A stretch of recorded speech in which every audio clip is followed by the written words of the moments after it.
The David Pakman Show subreddit is approaching a huge milestone, 20,000 subscribers. You can find it at davidpakman.com/REDDIT. Couple interesting posts from this morning. Lime Guy asked, how many of you are friends with Trumpists? Do you think politics matters with friends?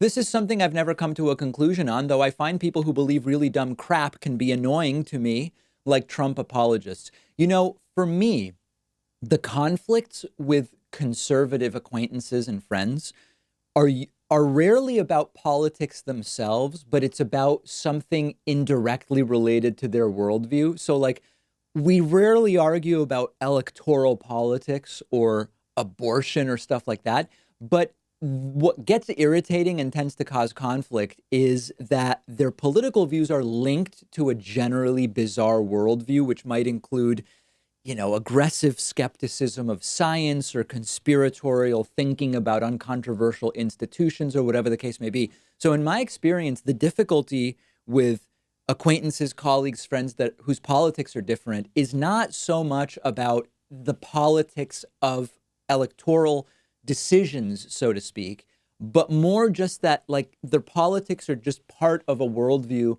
that to me is difficult to be around.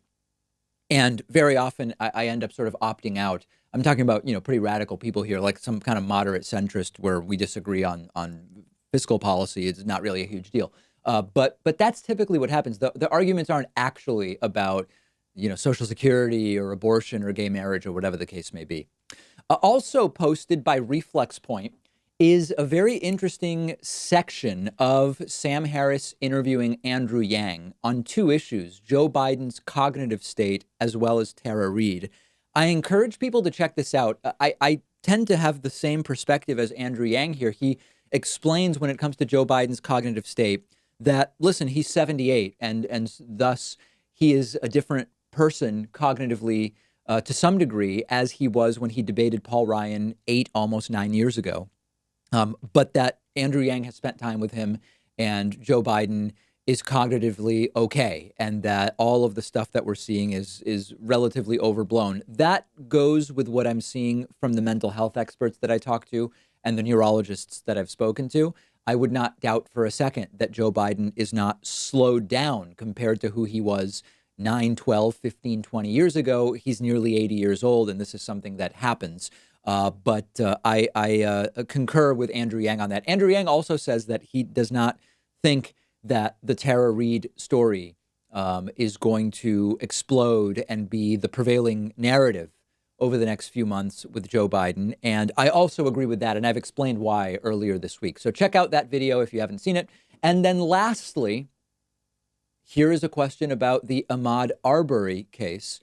A user named HOHH231 says, is it too soon to talk about how the father and son who lynched the black jogger in Georgia will likely be found innocent? I don't know that I would even go into characterizing it as a lynching or not and debating whether the guy was jogging or not. Everybody's disputing every one of these facts. I hate to say it. I really do. But if you said, David, you've got to bet, do those guys end up being found guilty of any felonies or not? I say probably not. That's probably the way that I would bet. And we have to let the justice system run its course.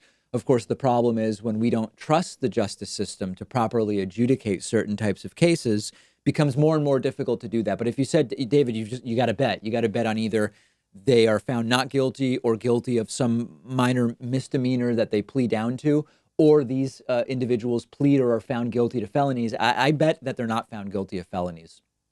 Okay, remember, you can join the discussion at davidpakman.com/Reddit.